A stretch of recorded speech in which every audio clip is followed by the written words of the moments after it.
Hello, epic viewers from around the world. Prepare to indulge in experiencing sheer bliss, because today another riveting, captivating, stellar unboxing video is about to be brought to fruition. What items will I be unboxing? What items will I be opening? Without further delay, without further procrastination, allow me to elicit the box. What items are encompassed inside this hefty, tangible, nifty, bulky box? Let's find out. I'm going to demystify that answer to that inquiry right here, right now, so bear with me. It will only take me billions of picoseconds to extract the items from the box and subsequently flaunt them in front of the camera for you to feast your glorious eyes on. Here we go. The unboxing process is about to commence. The unboxing process is officially underway. I have drawn forth a ninja, in conjunction with drawn forth a gray ninja action figure. I've also prompted another gray ninja action figure. Lo and behold, because I have prompted a third gray ninja action figure and a fourth homogeneous gray ninja action figure. Are they doppelgangers? Are they carbon copies? Are they homogeneous? Most likely. Do you notice any salient differences amongst them or between them? Are they disparate from one another? They look akin to one another in every facet. I have 4 of them. I recollect procuring these figurines for $1.06 each. So the question is, would I have paid $4.24 to procure these figurines once again if I had the autonomy to return them now? Let's find out. They come with shuriken and armaments that they can wield.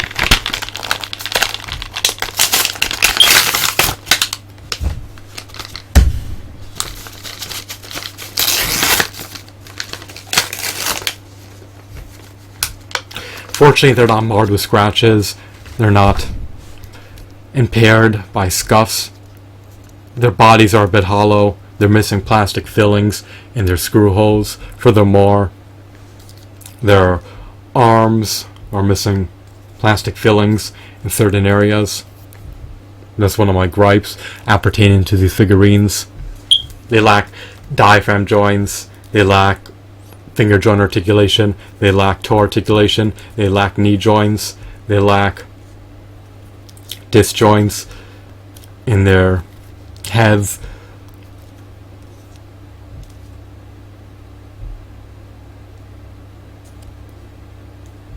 What else? They cannot move their legs inwards or outwards, nor can they move their arms inwards and outwards. They cannot swivel their forearms, nor can they swivel their wrists, so their articulation is finite.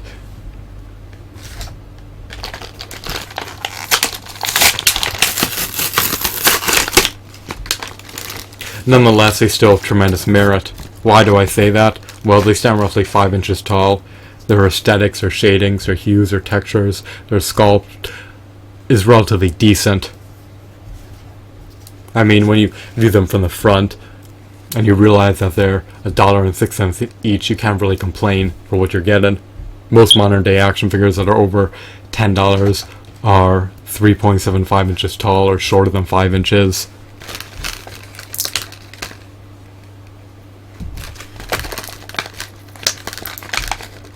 These figurines look cool. They look epic. They look as though they're on the cusp of charging into the fray of battle and ravaging anyone within their vicinity. They look as though they're audacious, shrewd, prudent, wise, meticulous, cunning, sinister, conniving, stoic, valiant. Perhaps I'm just exaggerating a bit.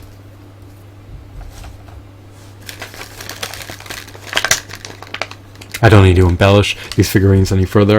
Their merits speak for themselves.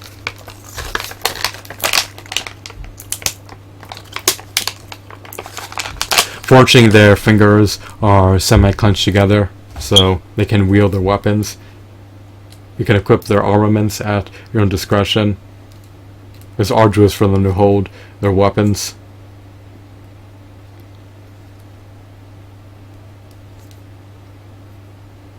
Their weapons have more paint applications than the traditional Playmates Toys weapon. You can't really wield it without it falling off. His grip is not strong enough. And the hand of the sword is not thick enough. They don't have a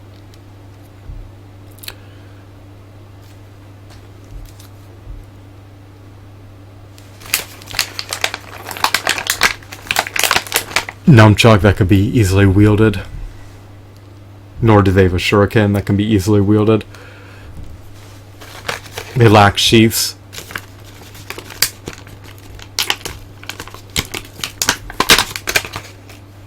Is this a sickle? Who knows? Okay, so one of their weapons can be equipped, the other one cannot, unless you tape it on. If you need adhesive to equip a weapon, that's the salient issue, in my opinion. I don't want to go through the extra hassle to glue a weapon or tape a weapon to his hand just for it not to fall off. So these weapons are designed poorly. You could neglect to equip them. You don't need to utilize them. It's up to you. But you have the autonomy to equip them if you so choose to. You just may need some adhesive so that they can remain intact and not fall off or not slide through their hands. The apertures in their hands are relatively large, so just be wary about that. Or just be wary of that, I should say. Don't expect these figurines to be refined versions of ninjas. I mean, they're decent for $1.06 each, but they're not the quintessential ninja action figures.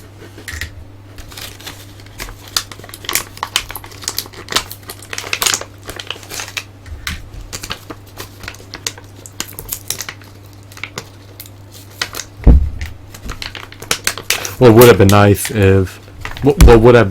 nice is if their screw holes were covered up with plastic fillings, if they had diaphragm joints, if they had finger articulation, if they had knee articulation, if they could perform ankle pivots, if they had disc joints in their head, if their abs were a bit more masculine and bigger to accentuate their physical prowess, and if their weapons could be wielded without the need for tape or glue to mount their weapons to their arms.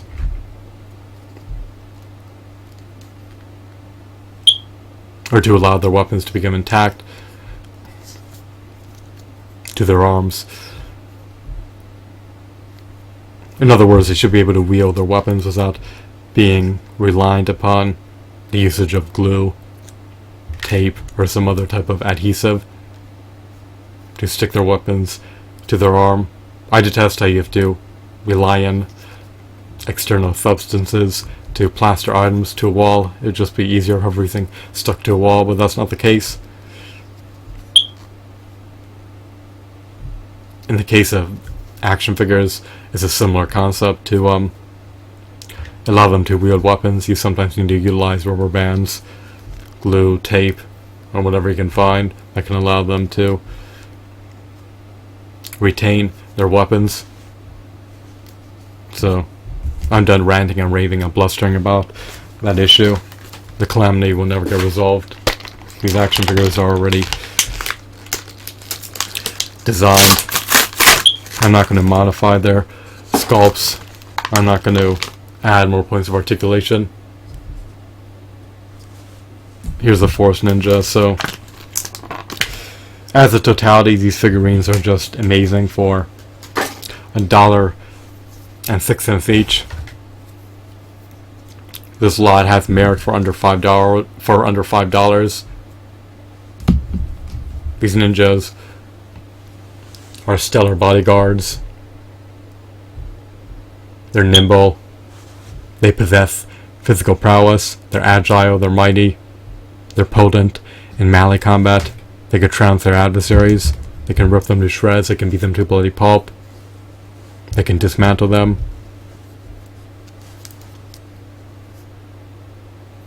They can dismember them. They can sever their organs. They can strangle them. They could bludgeon them. Perhaps I'm exaggerating a bit. The point I wanted to convey is that these ninjas are built for combat. They're poised for battle. So, I love these figurines. These are the grey ninja action figures. See if they had them at your local Dollar Tree or dollar store. If they had them, then you may want to consider purchasing a multitude of them. They coincide eminently well with a Partage's 5 to 6 inch action figure collection. Of course, that's my objective. Humble opinion, yours may be disparate from mine, but they're a nice addition to any collection. Do they look shoddy? I mean, I don't think so. I think they look decent for $1.06. If they were $10, then I would deem these figures to be relatively shoddy. But for $1.06, in my opinion, you can't go wrong. But your sentiments appertaining to these figurines may be disparate from mine, and if your sentiments are disparate from mine, then please feel free to convey them via the comment section below. I'm curious how you would assess these figures' merits. Do you think that I embellish them? Do you think that they should be further augmented if you're going to pay $1.06 for them? Or do you think that they're sufficient? Or do you think that they are the epitome of reselling perfection, considering that they were $1.06 each? So, relay your feedback. I'm curious, what do you think? I have a proclivity to love action figures, so I'm apt to love these ninja figurines. But if you detest and disdain action figures, then these particular toys may not appease you. So that's everything I wanted to divulge and render transparent. Have a wonderful, marvelous day. Bye.